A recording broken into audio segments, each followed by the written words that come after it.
Alright guys, welcome back to episode 6 of my Door to Kingdom Hearts 3 Let's Play series.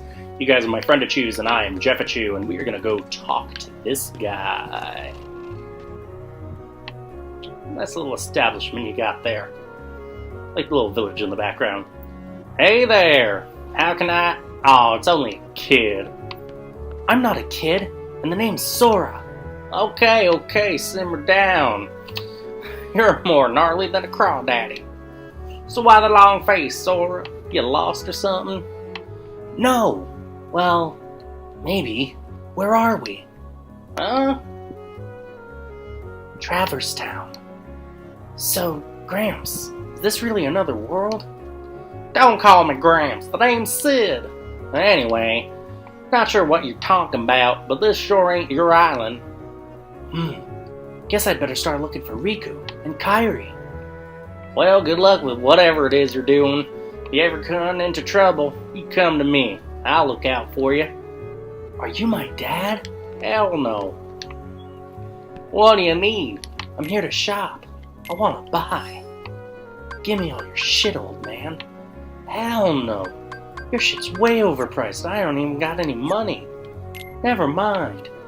Alright, come again. I should save. It's been a while since I've saved. Should have done that in the last one, but I knew I had that cutscene coming up. And I think the next thing I've got is nothing but a bunch of heartless BS. So I should have a couple of minutes to talk without getting interrupted by any cutscenes. You want fatty? Can't fight for the fights needed. Heart attack. Woohoo! Here's the item workshop, Koopa. We're researching item synthesis and super weapon forging. Hell yeah. Super weapons. Looks like it's locked. No shit. Alright, just gonna make sure. Oh, there's this one quick cutscene with this dude or chick or whatever losing her heart. Or his heart. Its heart. It's 2018, but this game was made back in 2004, 2005, and I still don't know what gender that dude is supposed to be. In the manga, it's a chick, I believe. Anyway, it's those creatures from the island. so time to bust some nuts up. Okay, so, ooh, hold on a second, I'm getting my ass kicked. Ooh, they are way stronger over here. Okay, maybe I should switch to a manual camera, because shit! Oh, that sucks. In the arms of the angel. That is the first death. Shit, some master of the Keyblade I am. We're skipping that scene. Oh, and apparently we can't skip this one. Yeah, creatures of the island. Oh my gosh. Let me take care of these guys real quick. I did not realize they were going to be that much stronger. I thought I was over leveled, and you guys are kicking my ass. Take my Keyblade up your butt. Oh, sweet! I forgot I had slide dash. Roll on my Segway. Hell yeah. Kill this motherfucker. Hell yeah. Oh, that's right, that wasn't one of those KH2 mini boss battles. Okay, I'm gonna try it on auto, because I don't know, I don't know if I like that or not. Anyway, ooh, sweet. Strength up. We're gonna try this a little bit, and we'll see how I like it. If the camera ends up getting me killed, I'll switch it back to manual. I just don't feel like the camera's moving fast enough, especially during battle. I don't know why. I thought KH1 had a much quicker camera, but apparently not. Or maybe I'm just not using lock-on enough? I don't really know. Anyway, in the last episode, I said that I had an unpopular opinion I was going to go through with you guys, and I think now is a good time to bring it up. We finished the tutorial stage last time. All the stuff on Destiny Islands, and now for that opinion, I think Kingdom Hearts 2's tutorial stage, their opening, is better than Kingdom Hearts 1. Yeah, I said it. And let me... Oh, hi shotguns. Hi sniper rifles. Let's just calm down. We're gonna go through this. We're gonna get through it. I promise you. So, remember how I was saying that Kingdom Hearts 1 was very difficult for me? Or excuse me, video games in general are difficult for me to follow through with a lot of the time. I am honestly very surprised I finished Kingdom Hearts 1 at all, that I got through that opening, because although the scenery is beautiful, and you do really get a good understanding of the friendship between these characters, why are these guys not doing as much? Is it just that one section? That's weird. Anyway, I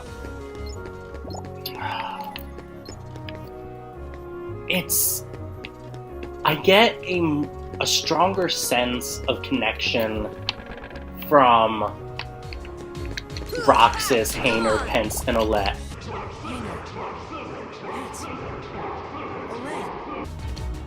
Yes, it is a 2-hour slogfest. And yes, the reason my slogfest in KH1 took so long is because I spent an entire episode trying to fight those 3 idiots ahead of time. But like, so like, you have Cypher and the gang in KH2, you have HAYNER! PENCE! OLETTE! You have the struggle tournament, you have the mystery of Roxas, and although you have a bunch of shit you have to do, like the 7 Wonders of Twilight Town, which are essentially a bunch of mini-games, and you have a bunch of like the struggle tournament and mail delivery, you know, the part-time jobs and everything. You have a bunch of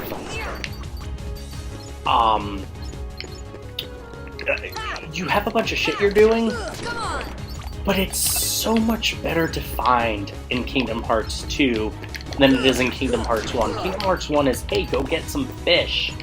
Good luck finding those fuckers their first time doing it. Get the fucking yellow coconut, because the brown coconut, you know, the iconic coconut shape, isn't good enough for this RPG.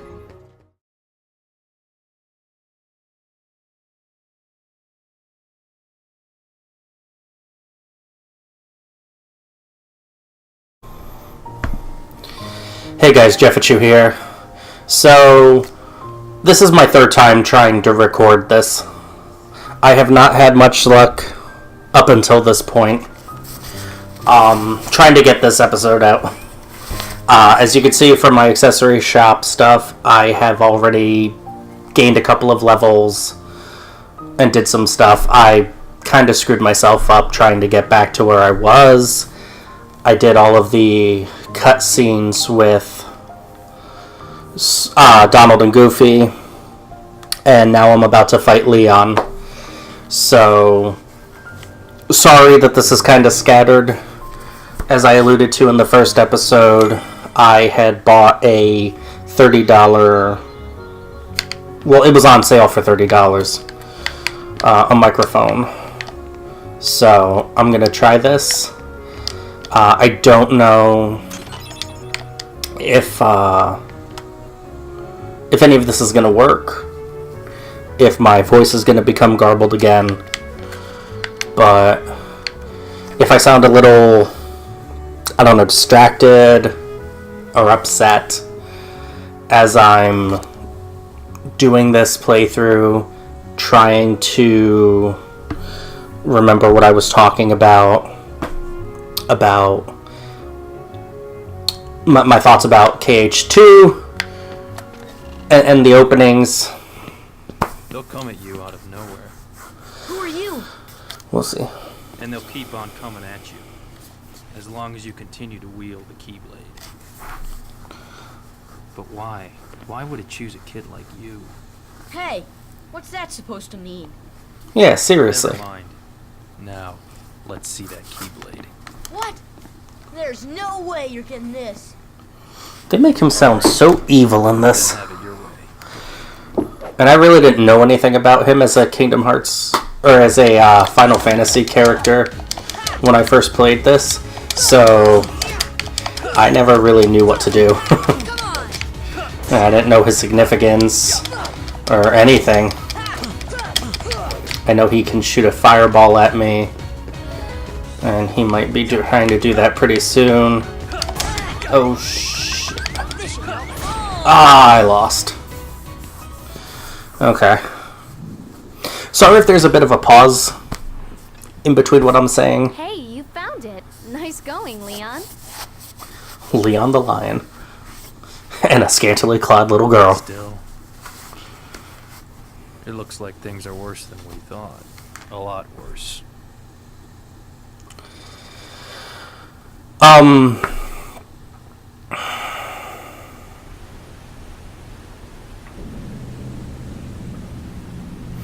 Yeah, I have this going in my ears so that way I know whether or not it starts becoming garbled, I guess. I won't really know until I actually watch the video. But the problem is, since what I'm saying is kind of on a delay, I hear what I'm saying right back into my ears. And I haven't really thought of a good way to deal with this issue without, I don't know, messing up the audio again, or knowing that the audio isn't working. So, anyway, this is one of those Final Mix exclusive cutscenes. There's your bad girl, Maleficent. She's gonna fuck up our boy Riku. Not too proud about her. Nobody here. Sure is spooky. I'm not scared. Excuse me. Did the king send you? Oh, it's Aerithar. Did that say sexy shop? I don't know what that said, but it looked like it said sexy shop. Wake up.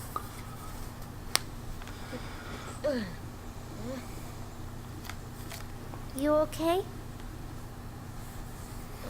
I guess. Those creatures that attacked you are after the Keyblade.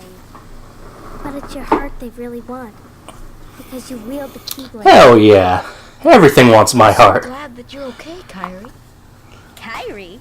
Who are you talking about? I'm the great ninja Yuffie. Hell yeah. Wait, what the fuck is a Yuffie? I That's a Yuffie. Fidget, Squall. That's the only time we hear that his name is Squall. Keyblade. And I thought the Keyblade was supposed to disappear as soon as he, let go of it, or when someone tried to take it. How did they actually get it away from The only him? way to conceal your heart from them. I mean, I tell you, when people try to say that Nomura has this whole series and whatnot figured out ahead of time, clearly they didn't do it. Like, he is not... I don't know, he's just not thinking as far ahead as people think he is. Suppose beggars can't be choosers. Why don't you start making sense? What's going on here? Okay. You know there are many other worlds out there, besides your castle in this town. And why did they split these guys up? Well, they're supposed That never made any kind of sense to me. They've been secret, because they've never been connected. Until now. When the Heartless came, everything changed. The Heartless? The ones who attacked you, you remember? Those without hearts. The darkness. Clearly. I mean, they're called the Heartless. And there is That's almost as on the nose as the giant dark side that has no heart in the middle of his Heard chest. of someone named Ansem? Spoilers! Sam? He was studying the Heartless. He recorded all of his findings in a very detailed report. Oh yeah, super detailed. Wars. Can we see it? Its pages are scattered everywhere. Then why would you bother telling us about it? Too many worlds.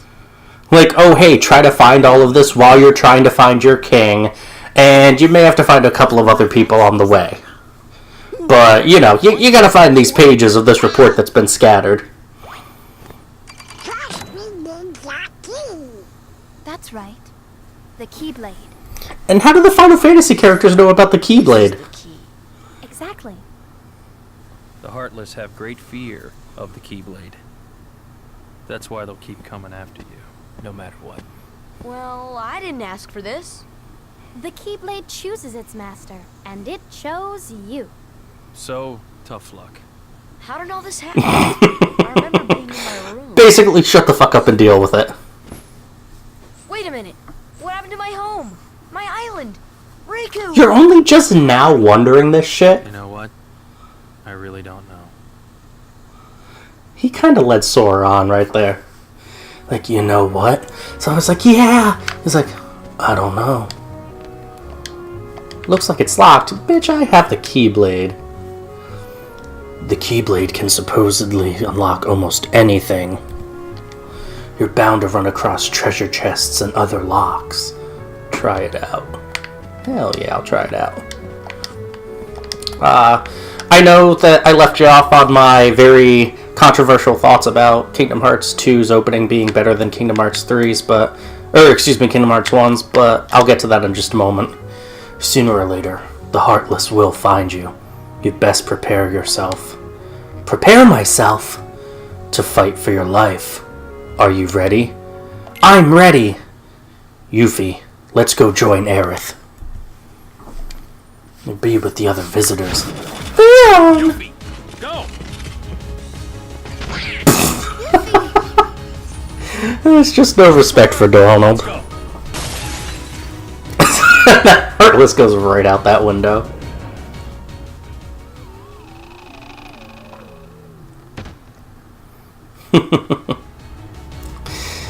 Don't bother with the small fry. Find the leader. Let's go. I'm going to bother with the small fry. So, in the last part of what you guys would have seen in this episode, I was talking about my ideas that KH2's opening is better than KH1's.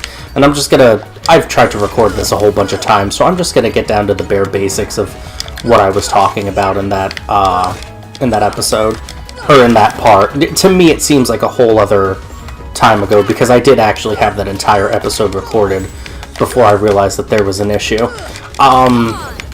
Basically, Kingdom Hearts 2's opening, although it seems kind of like a slog fest, is, I feel, better executed than Kingdom Hearts 1's. Yes, you have the mini games, and yes, you have, you don't know that you can just get away with 50 money in order to do the paper route, or the mail delivery in order to get the pretzels. You think you have to do the full whatever amount it is, the full like 850 or whatever it is they want you to try to get. And so you won't know that on like a first playthrough or whatever. Probably not even on a second, might take you a third or so. But eventually you'll figure out that you can just do it once and cut it out. That's not true with Kingdom Hearts 1. You have to find all of the mushrooms. You have to find all of the other stuff. The logs and the fish and everything that you're going through.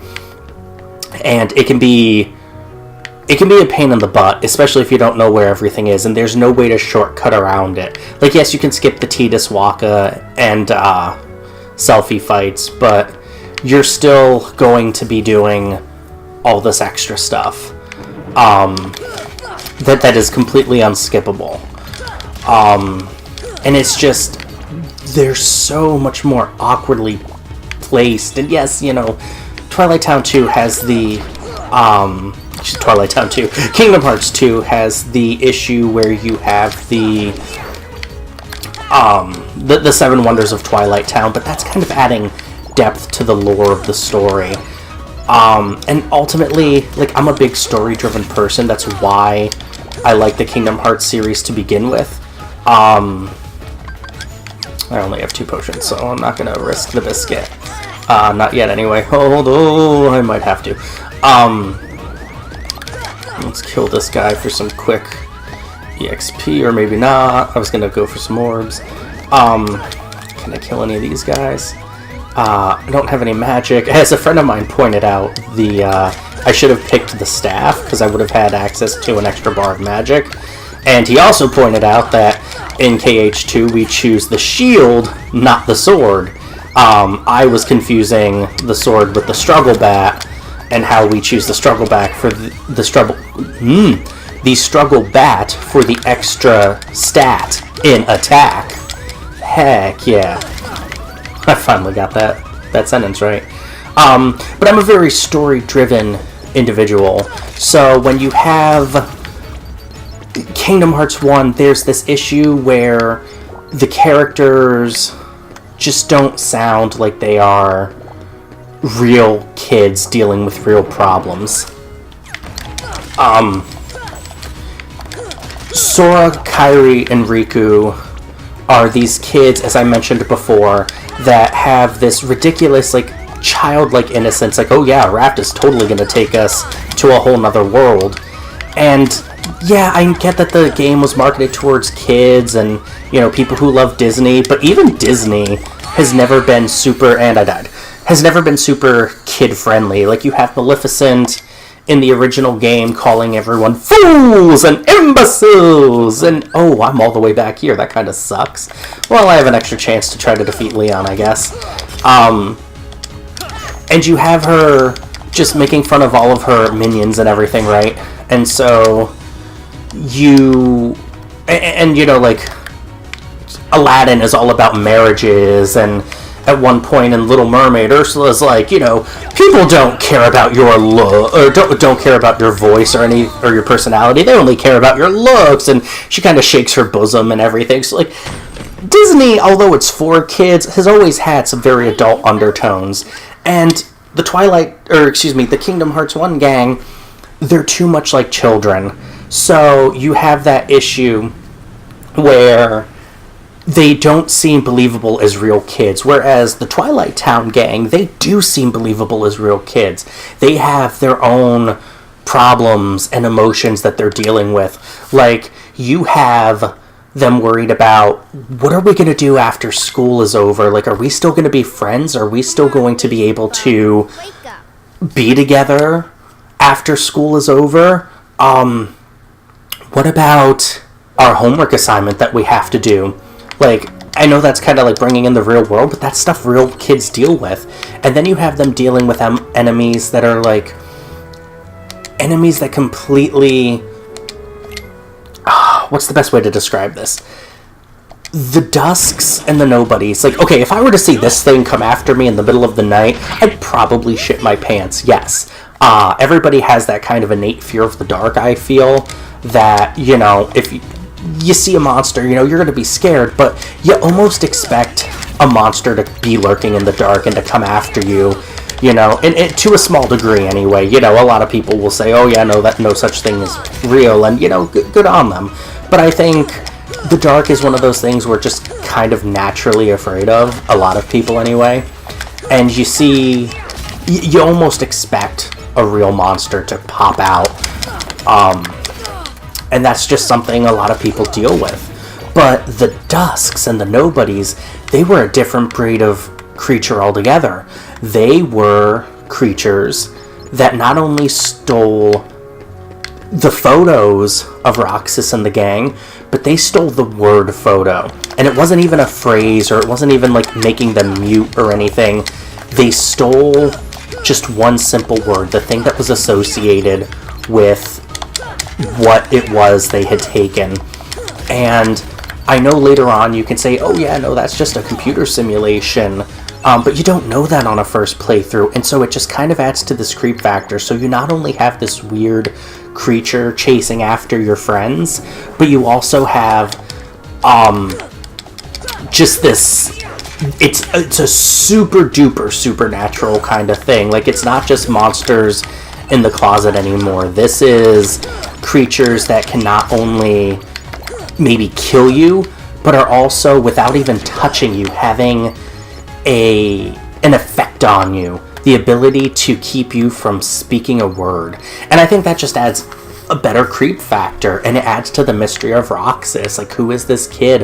Why are these creatures stealing photos of him? What is so special about this kid? Where is Sora? Where are our friends? And all of this just kind of culminates into, it's 2 hours, but it's 2 hours of good storytelling.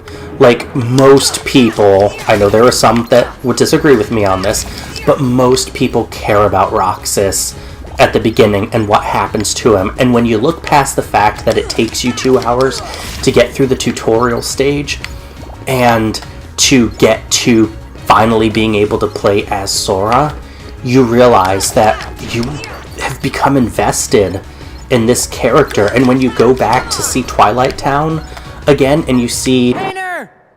PENCE! OLETTE!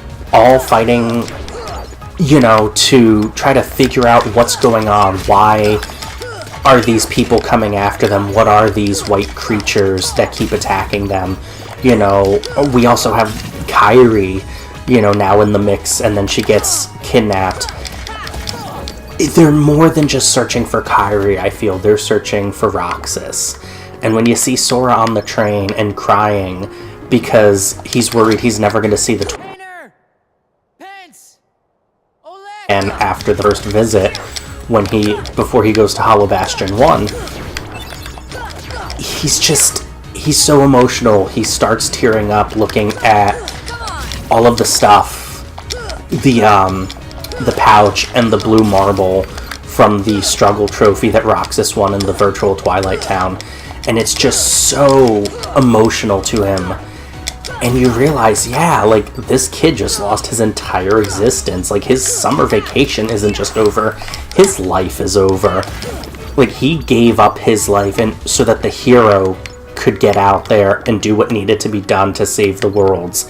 He's had more experience saving the worlds. He's the one people are going to go to.